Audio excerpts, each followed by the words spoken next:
नागपुर महानगर पालिका चुनाव 2026 में प्रभाग 15 से विजयी हुए भाजपा के नवनियुक्त नगरसेवक विनय दानी ने विराट न्यूज लाइव के माध्यम से जनता का आभार व्यक्त किया। तो आइए देखते हैं विराट न्यूज लाइव की यह खास रिपोर्ट।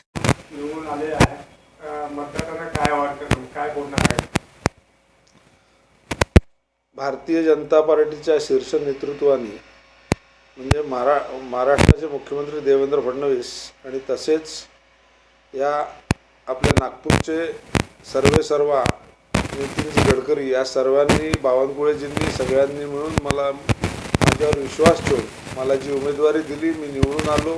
या जनतेने मला भरघोस मतांनी निवडून दिला आहे। मी त्यांचे सगळ्यांचे धन्यवाद देतो आणि जो विश्वास माझ्या पक्षाने माझ्यावर दाखवला आहे त्या विश्वासाला तडा जाऊ देणार नाही एवढंच सांगतो। आणि सगळ्या जनतेला हे सांगू इच्छितो की तुम्ही जेव्हा जेव्हा ज्या ज्या कामासाठी माझ्याकडे याल ते काम मी पूर्ण करण्याचा प्रयत्न करीन। या प्रभागामध्ये कोणतं मुख्य कार्य आहे जे आपण तुम्ही प्राथमिकता देणार?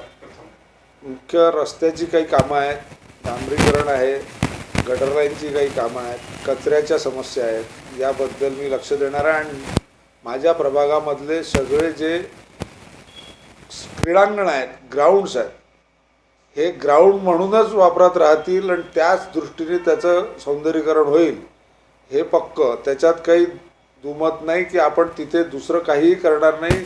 चांगले खेळाचे मैदान तयार करण्याचं काम मी करणार आहे। माझ्या प्रभागात जे ओपन स्पेसेस, ओपन ग्राउंड आहे तिथे चांगले खेळाचे मैदान मी करण्याचा पूर्ण प्रयत्न करणार आहे। सर, प्रभाग 15 में काफी ट्रैफिक की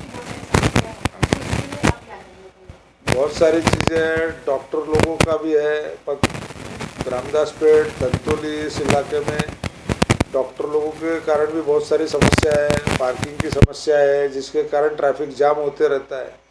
तो उसके ऊपर हम प्रयास करेंगे कि डॉक्टर लोगों से रिक्वेस्ट करेंगे कि वो एक्स्ट्रा पार्किंग की अपनी व्यवस्था करें, क्योंकि क्या है कि उनके पास पार्किंग उन्होंने लिया है लेकिन वो पेशेंट्स और उनके यहाँ काम करने वाले कर्मचारी उनका ही उनके पास पार्किंग है। बाकी जो पेशेंट्स के रिश्तेदार जो आते हैं उनका पार्किंग रोड पे होता है और वो रोड पे पार्किंग होने के कारण वो ट्रैफिक को डिस्टर्बेंस होता है। तो उस सिलसिले में क्या कर सकते हैं, ट्रैफिक डिपार्टमेंट, कारपोरेशन और डॉक्टर लोगों को भी साथ में लेके इसमें अपन काम करने की कोशिश करेंगे। स्वच्छताचा पण एक मुद्दा आहे। आमच्या धंतोली या एरियामध्ये हॉटेल, रेस्टॉरंट, पाणीले वगैरे वाले खूप हे करतात।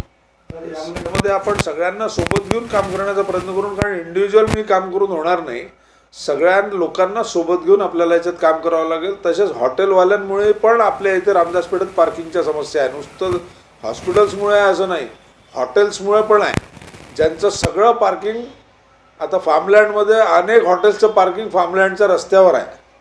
आता असं आहे की नाव न घेता आता त्याच्यात नाव घेऊन काही समोर जाण्यात मतलब नाही आहे, पण अशा समस्या सगळ्या ठिकाणी आहे आणि याच्याबद्दल नागपूर म्हणूनच विचार करण्याची आवश्यकता आहे। नुसतं रामदासपेठ आपला प्रभाग म्हणून करायची आवश्यकता नाही, नागपूर शहर म्हणून याच्यात विचार करावा लागेल। अनेक लोकांना याच्यात सहभाग घ्यावा लागेल आणि सगळ्यांच्या सहभागातूनच याच्यावर काही निर्णय करू शकतो, त्याच्याशिवाय असा निर्णय होऊ शकत नाही।